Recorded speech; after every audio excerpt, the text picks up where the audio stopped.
warahmatullahi wabarakatuh. Perkenalkan, di sini saya Fitri Dewi Jayanti. Nah, jadi di sini kita akan membahas tentang seputaran pasar.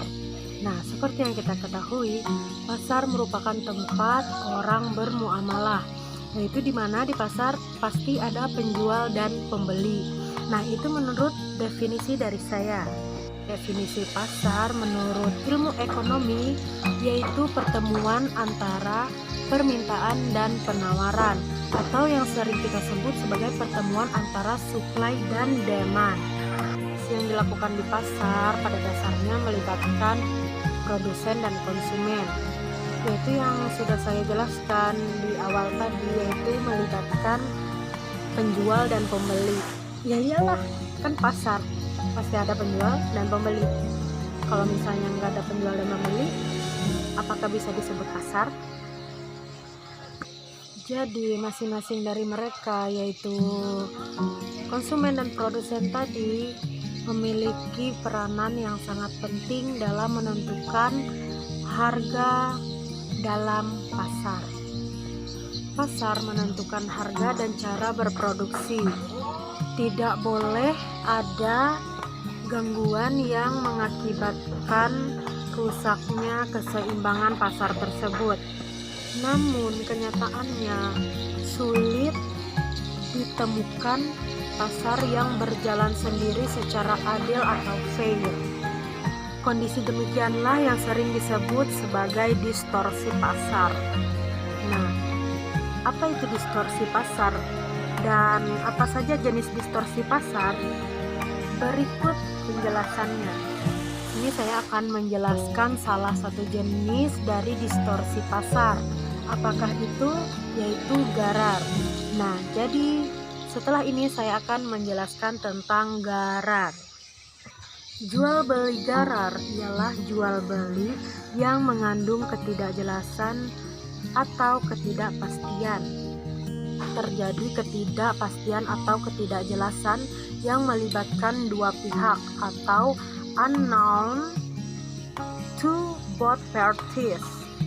Contohnya jual beli anak sapi yang masih dalam kandungan induknya, menjual ikan yang masih ada di dalam kolam, dan lain sebagainya. Jual beli garar juga terjadi pada 4 hal, yaitu yang pertama kualitas, kuantitas, harga, dan waktu. Peranan pemerintah dalam mengatasi distorsi pasar ini sangat penting, di mana ketika terjadi kegagalan pasar atau distorsi pasar, pemerintah harus turun tangan untuk memastikan mekanisme pasar yang adil kembali bekerja.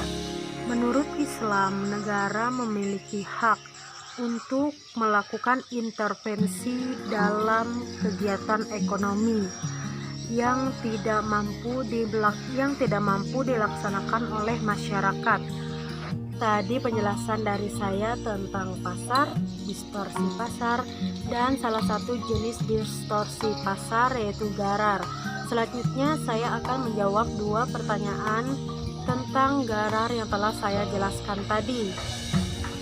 Ya, soal yang pertama, andaikan ada sebatang pohon jambu yang belum berbuah, namun sudah ada calon pembeli buah dari pohon jambu tersebut. Nah, andaikan buahnya akan lebat, tetapi harga yang diberikan tidak sesuai pada si penjual, apakah itu termasuk garar? Ya, di sini saya akan mencoba menjawab.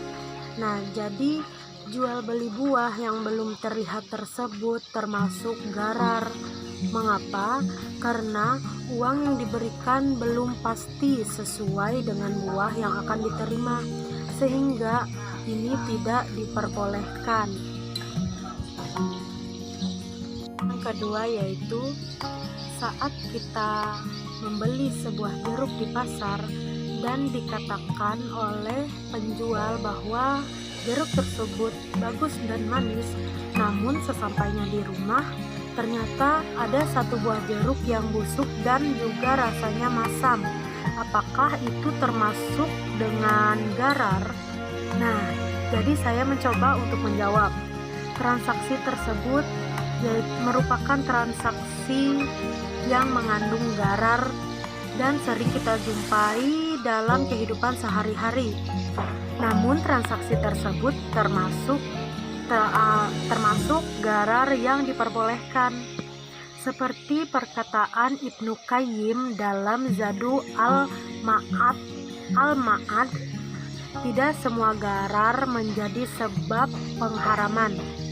Garar apabila ringan atau sedikit atau mungkin tidak bisa dipisah darinya, maka tidak menjadi penghalang keabsahan akad jual beli. Itulah tadi penjelasan dari saya dan pertanyaan yang telah saya jawab. Di sini dapat saya simpulkan bahwa pasar merupakan tempat bertemunya antara si permintaan dan penawaran dari masing-masing pelaku pasar dan berjalan secara alamiah. Interaksi antara supply dan demand didasarkan kepada masing-masing pihak dan tidak ada mekanisme saling menzolimi. Pada kenyataannya, mekanisme pasar tidak selalu berjalan dengan baik. Seringkali terjadi gangguan-gangguan sehingga tidak berjalan dengan baik. Gangguan tersebut yaitu distorsi pasar. Salah satu dari distorsi pasar tersebut yaitu garar atau penipuan yang dilakukan oleh si pelaku pasar untuk mencari keuntungan dan merugikan pihak lain. Hal tersebutlah yang memicu terjadinya ketidakseimbangan atau ketidakadilan dalam pasar. Itulah tadi penjelasan dari saya. Saya mohon maaf jika ada perkataan yang salah dan penjelasan saya yang kurang tepat, karena di sini sejatinya kita manusia pasti melakukan sebuah kesalahan. Sekian, terima kasih. Wassalamualaikum warahmatullahi wabarakatuh.